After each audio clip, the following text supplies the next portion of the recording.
شبرا کی ماں بولتی ہے کہ پتہ نہیں کہاں چلا گیا فواد خان، آج بھی ٹفن لینے نہیں آیا۔ تو شبرا کے بابا بولتے ہیں پتہ نہیں کہاں چلا گیا، آج بھی دفتر نہیں آیا وہ۔ شبرا کی ماں کو اچانک درد شروع ہو جاتا ہے۔ وہ شبرا کے بابا بولتے ہیں صفیہ کیا ہوا؟ تو شبرا کی ماں بولتی ہے پتہ نہیں کیا اچانک درد ہو جاتا ہے اور خود ہی ٹھیک ہو جاتا ہے۔ شبرا کے بابا بولتے ہیں کہ پرسوں تنخواہ ملتی ہے تو پھر میں کسی اچھے ڈاکٹر کو دکھاتا ہوں۔ اتنے میں سکینہ باہر سے آتی ہے اور سکینہ کے بابا بولتے ہیں بیٹا یہ کوئی طریقہ ہے، بندہ باہر سے آتا ہے تو سلام دعا کرتا ہے۔ تو سکینہ بولتی ہے اب کیا فائدہ سلام دعا کرنے کا، سلامتی کہاں آتی ہے۔ سکینہ کے بابا سمجھانے کی کوشش کرتے ہیں لیکن سکینہ بولتی ہے پلیز بابا مجھے یہ لیکچر نہ دیں، اور نہ ہی میں نے سمجھ اور نہ ہی سمجھانے کی کوشش کریں مجھے، میں پلیز۔ اتنے میں شبرا آ جاتی ہے اور شبرا بولتی ہے سکینہ یہ کیا طریقہ ہے بابا سے بات کرنے کا، معافی مانگو۔ تو سکینہ بولتی ہے کہ کس بات کی معافی مانگوں، آپ نہیں جانتے اپنی بہن کو کہ مجھے طلاق ہی دلوانی تھی تو مجھے آپ نے میرا نکاح کیوں پڑھوایا؟ آپ کو نہیں پتہ تھا کہ میرے رشتے کی آڑ میں وہ کوئی لالچ اپنے دل میں بٹھا کے بیٹھی ہوگی؟ آپ کو نہیں جانتے تھے اپنی بہن کو؟ اتنے میں شبرا پانی لے کے آتی ہے اور سکینہ کو بولتی ہے پانی پیو، غصے میں انسان اپنا ہی نقصان کرتا ہے زہیب، اور بولتی ہے یار تم اپنے بابا کو ایسا کیوں فیل کراتی ہو جیسے وہ اچھے باپ نہیں ہیں؟ سکینہ بولتی ہے ہاں بہت اچھے ہیں یار، زمانے کی بات ہو تو میں برداشت کر لوں، لیکن زہیب ہر وقت مجھے تانے دیتا ہے یار، مجھ سے اور یہ نہیں سنا جاتا، میری بھی ایک لمٹ ہے برداشت کی۔ شبرا بولتی ہے خدا پہ یقین ہے تمہیں؟ تو سکینہ بولتی ہے حد سے زیادہ۔ تو شبرا بولتی ہے کہ ہاں پھر یقین رکھو نا یار، سب ٹھیک ہو جائے گا اپنے وقت پہ، تمہاری مرضی کا ہوگا، سب ٹھیک ہو جائے گا۔ شبرا بولتی ہے جاؤ اب بابا کو مناؤ، کیوں تمہیں پتہ ہے نا کب وہ سو نہیں پاتے۔ زہیب سلمان صاحب سے ملنے آتا ہے اور وہ بولتا ہے کہ آپ کو پتہ ہے کہ بغیر سفارش کے یہاں پہ نوکری نہیں ملتی۔ تو سلمان صاحب کہتے ہیں کہ اگر میں کہوں کہ ملتی ہے بغیر سفارش کے، تو زہیب بولتا ہے کہ مجھے کوئی ایک ایسا بندہ دکھا دیں جو بغیر سفارش کے آئے ہو تو میں خدا کی قسم الٹے پاؤں واپس چلا جاؤں گا۔ سلمان صاحب جو ہیں وہ زہیب کو ساتھ لے کے جاتے ہیں فضل بخش کے پاس اور اسے بولتے ہیں کہ بتاؤ تمہیں نوکری کیسے ملی؟ فضل بخش بولتا ہے کہ آپ کو پتہ تو ہے مجھے نوکری کیسے ملی؟ تو سلمان صاحب بولتے ہیں کہ ہاں وہ مجھے تو پتہ ہے، لیکن جسے زہیب کو سمجھاؤ کہ تمہیں نوکری کیسے ملی؟ فضل بخش بولتا ہے کہ ہاں جی وہ مجھے بغیر سفارش کے نوکری ملی ہے، میرٹ پہ ملی ہے۔ سلمان صاحب بولتے ہیں بھروسہ رکھو خدا پہ، آپ کو بھی نوکری مل جائے گی۔ تو فضل بخش بولتا ہے 100% مل جائے گی، خدا پہ بھروسہ رکھو۔ زہیب سے فضل بخش پوچھتا ہے کہ بتاؤ کہاں پہ اپلائی کیا ہے، کون سا ڈپارٹمنٹ پہ؟ تو زہیب بولتا ہے کہ یہ کیا بات ہوئی؟ تو فضل بخش بولتا ہے کہ آپ بتاؤ، میں اپنے پیر بابا سے دعا کے لیے سفارش کروں گا، دعا کریں گے اور آپ کی نوکری 100% پکی ہو جائے گی۔ فضل بخش پوچھتا ہے کہ کوئی اور ایسی بات ہو جو پوری آپ کے دل میں ہو، جیسے لو سٹوری ہو، کوئی آپ کی پسند ہو؟ تو سلمان صاحب بولتے ہیں کہ یہ داماد ہے میرا۔ تو فضل بخش تھوڑا سا پریشان ہو جاتا ہے، لیکن بعد میں جب بولتا ہے کہ سلمان صاحب بولتا ہے کہ یہ میری چھوٹی بیٹی کا ہونے والا شوہر ہے، تو فضل بخش خوش ہو جاتا ہے، اس کے دماغ سے جو بات ہوتی ہے وہ ہٹ جاتی ہے کہ وہ، کیونکہ وہ تو شبرا کو پسند کرتا ہے اور یہ زہیب جو ہے وہ سکینہ کا ہونے والا ہسبینڈ ہوتا ہے۔ اور فضل بخش خوش ہو کے زہیب کو گلے لگاتا ہے اور بولتا ہے کہ منور آپ کو پتہ ہے نا کہ دعاؤں سے کیا کیا کام ہوتے ہیں، تو آپ بتاؤ۔ تو منور بولتا ہے کہ جی ہاں وہ یہ آفس میں یہ بندہ بیٹھا ہوا ہے، اس نے دعا کروائی اور اس کی بھی دوسری شادی ہو گئی۔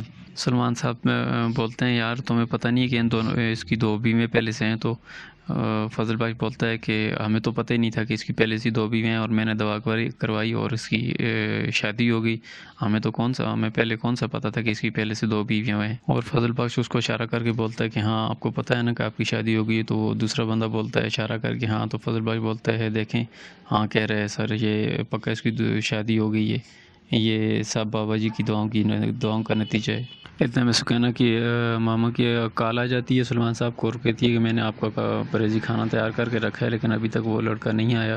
تو سلمان صاحب بولتے ہیں کوئی انتظام کرتا ہوں۔ اور اتنے میں فضل بخش آ جاتا ہے دفتر میں اور سلمان صاحب سے پوچھتے ہیں کیا پریشانی آپ مجھے بتائیں؟ تو سلمان صاحب کے ہاتھ میں ٹیبلٹ پکڑی ہوتی ہیں، تو فضل بخش بولتا ہے یہ مجھے دکھائیں کون سی ہیں؟ تو فضل بخش دیکھ کے بولتا ہے یہ تو کھانے سے پہلے کی ہیں۔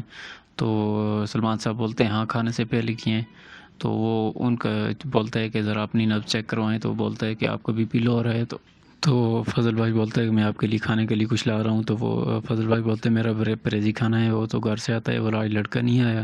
تو فضل بھائی بولتا ہے آپ ٹھہر رکے، میں آپ خود لے کے آتا ہوں۔ اتنے میں وہ باہر جاتا ہے اور سلمان صاحب بولتے ہیں ایڈریس ہے آپ کے پاس؟ تو بولتا ہے میں جذباتی ہو گیا تھا جلدی میں، مجھے پتہ ہی سمجھ ہی نہیں آئی۔ تو سلمان صاحب بولتے ہیں میں تمہیں ایڈریس میسج کرتا ہوں۔ تو فضل بادشاہ نکل جاتا ہے اور جیسے چوروں کی طرح گھر میں گھستا ہے تو سلمان صاحب کی وائف ہوتی ہے، وہ چپکے سے ڈنڈا لے کے آتی ہے اور فضل بخش جو ہے شور کرتا ہے بچاؤ بچاؤ۔ سلمان صاحب کی وائف بولتی ہے تم کون ہو تم کون ہو؟ تو فضل بخش بولتا ہے میں سلمان صاحب کے دفتر سے آیا ہوں کھانا لینے کے لیے۔ تو سلمان صاحب کی وائف بولتی ہے ایسے چوروں کی طرح کیوں گھسے ہو؟ تو فضل بخش بولتا ہے کہ بیل نہیں بج رہی تھی اس لیے بنا دیکھے اندر آ گیا، تو سمجھ نہیں آئی آپ کی ڈور بیل نہیں بج رہی، تو وہ سائیکل والی بیل کے طرف اشارہ کرتی ہیں کہ اس کو بجا کے آ جاتے، تو وہ بولتا ہے نہیں بج رہی تھی۔ سلمان صاحب کی وائف بولتی ہے کہ جب سے سلمان صاحب کی طبیعت خراب ہوئی نا تب سے پرہیزی کھانا دینا پڑتا ہے۔ تو فضل بھائی بولتا ہے آنٹی آپ کی طبیعت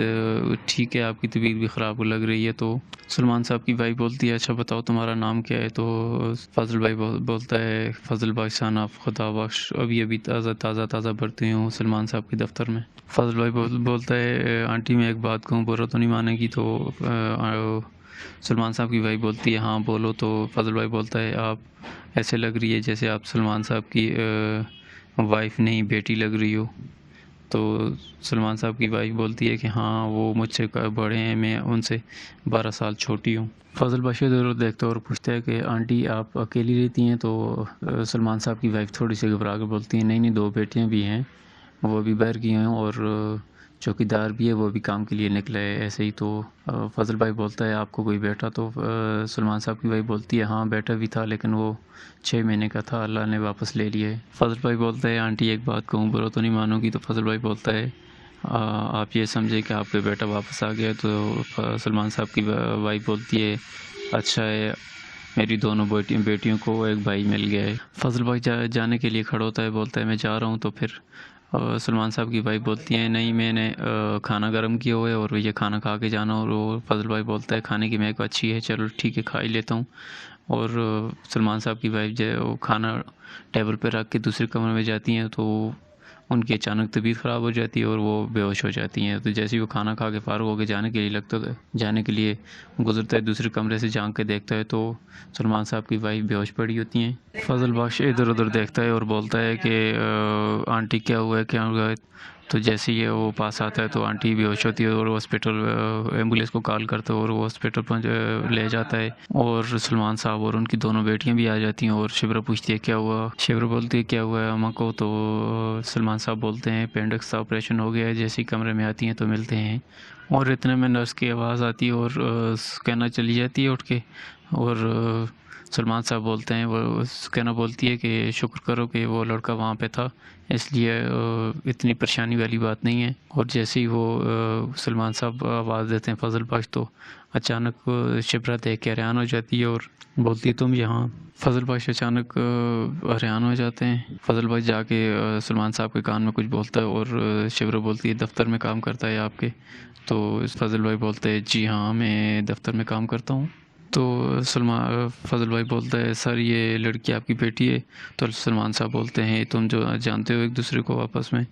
تو شبرا بولتی ہے جی ہاں جانتی ہوں، یہ ملیہ کی شادی پہ ملے تھے ہم۔ اور جیسے ہی وہ روم میں جاتا ہے اور بولتا ہے آنٹی جیسے میری کھانے اتنے اچھے کھانے بناتی ہے اور میں جب میری باری ہے تو آپ ہاسپٹل میں پہنچ گئی۔ تو سلمان صاحب کی وائف بولتی ہے فکر نہ کرو میں آپ کو اچھے کھانے ملیں گے، میری طبیعت تھوڑی سی خراب ہوئی ہے ابھی ٹھیک ہو جاؤں گی۔ تو پھر شبرا گھر پہ ہوتی ہے اور وہ پیسے جمع کرنے کے لیے وہ زیورات اکٹھے کرتی ہے کہ ابھی اس ہاسپٹل میں بل پے کرنے کے لیے پیسوں کی ضرورت ہوتی ہے۔ اور سلمان صاحب جب کاؤنٹر پہ جاتے ہیں تو اور بولتے ہیں کتنا بل ہوا؟ تو جو بیٹھی ہوتی ہے وہ بولتی ہے 8,20,070 روپے بل ہے آپ کا۔ تو سلمان صاحب بولتے ہیں مجھے تھوڑا وقت ہے میں آ رہا ہوں۔ وہ بولتی ہے کہ سر آپ کا بل تو پے ہو چکا ہے، آپ کو بل دینے کی ضرورت نہیں ہے۔ تو سلمان صاحب پوچھتے ہیں کس نے پے کیا ہے؟ تو وہ چیک کر کے بولتی ہے کہ فرشتہ نامی شخص نے آپ کا بل پے کیا ہے۔ تو سلمان صاحب جب کال کر کے شبرا کو بولتے ہیں کہ اب آنے کی ضرورت نہیں ہے بل پے ہو چکا ہے، تو سلمان صاحب۔